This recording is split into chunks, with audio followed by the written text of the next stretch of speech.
Hi guys, here we are. I'm going to show you how to make a flip book using some A4 paper, or if you're in America, using letter size paper. But to be honest, the best way to make a flip book is to not make a flip book. If you could, if you can get these memo pads or these post-it pads, the ones you usually write a note on, then you can stick it somewhere to remind you.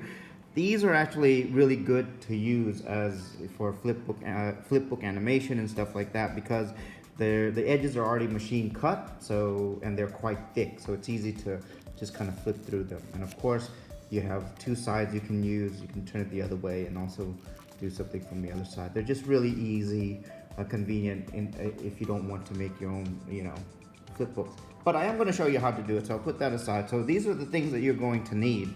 You're going to need scissors, and I have a heavier duty scissor, and I'm going to tell you the difference between using a lighter scissor like this one or a heavy duty one like this one. And of course, when you start to do your animation drawing, you're going to need some kind of a marker, pen, or mechanical, a pencil or something like that. And when we're talking about binding the flip books together, there are choices of using these kind of clips, binder clips, or best prefer to use a heavy duty stapler that can staple through the flip book itself. So let's get started. I'll put some of these things aside. So here I've taken 3 sheets of paper, and this is pretty much all that the stapler can go through. 3 sheets of paper is it. But if you find that you don't have a heavier stapler and you have a lighter one that can't go through too many, it's fine to just use 2 sheets of paper. Okay, but here for the purpose of this, I'm going to use 3, and make sure they're stacked nicely. And then what you're going to do, fold this in half like this. So fold it in half.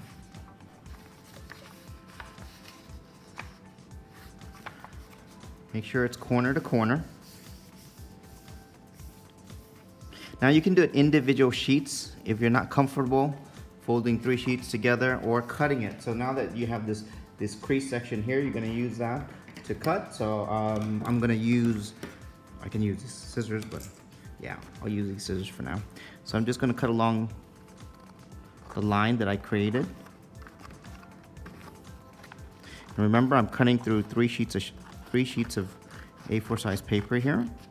Be careful with your finger. Cut your finger. Okay, once you get these, you'll now have 2 halves of the same paper. I'm going to fold these in half again, just like this.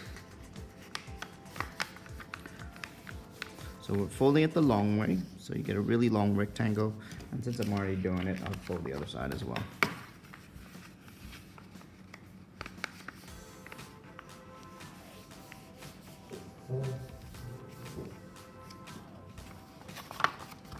Okay, and again, we're going to cut it along the line.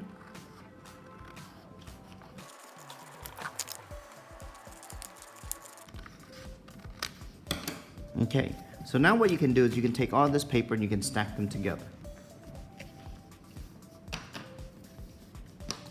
And then once I've stacked them together, I'm going to fold them in half. So I've got this long edge here. I'm going to fold it on the short end. And then I'm going to make like a book, fold it in half like this. So this is where we go. You can use the binder clips for the closed section here, just like that. Okay, and you have your pages here. But we need to kind of bend the book on itself. So with the binding clip, it's going to be hard. You could probably close one side and then kind of bend the book here, like so. And the reason why we bend it is we want to create this kind of the slant in the pages, and I'll tell you why in a minute here. But a stapler is a lot easier to do. Now again, if it's hard to staple through this with your stapler, you can take some of the pages out, make it thinner so it's easier to staple. So I'm going to take my heavy duty stapler, staple. You can put as many staples as you want. I'm just going to use 2. And also the other thing is, it makes sure that my stapler is not too good, so it kind of sticks out, and I could actually catch my finger. So I'm just going to bend those down a bit. Okay, so it's smooth now. So this is what I was talking about earlier. You want to be able to fold it, like roll it And then when you roll it, you're gonna notice if I turn it over this side, there's gonna have these little grooves here.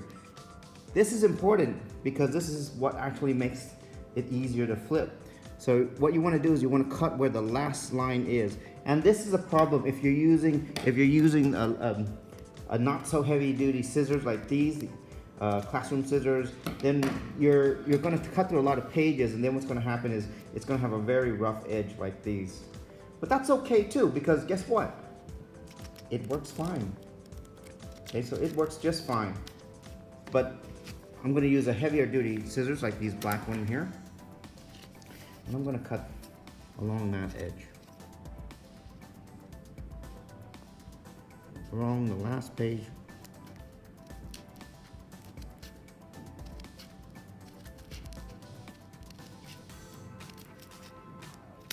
Okay.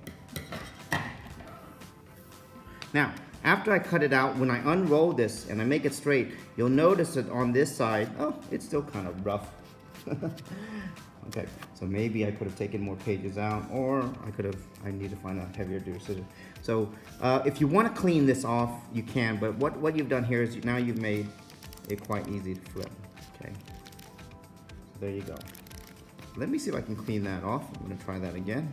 So just roll it to the same point, and I see where I made the mistake here. So if I want to clean it off, just go with the black scissors again.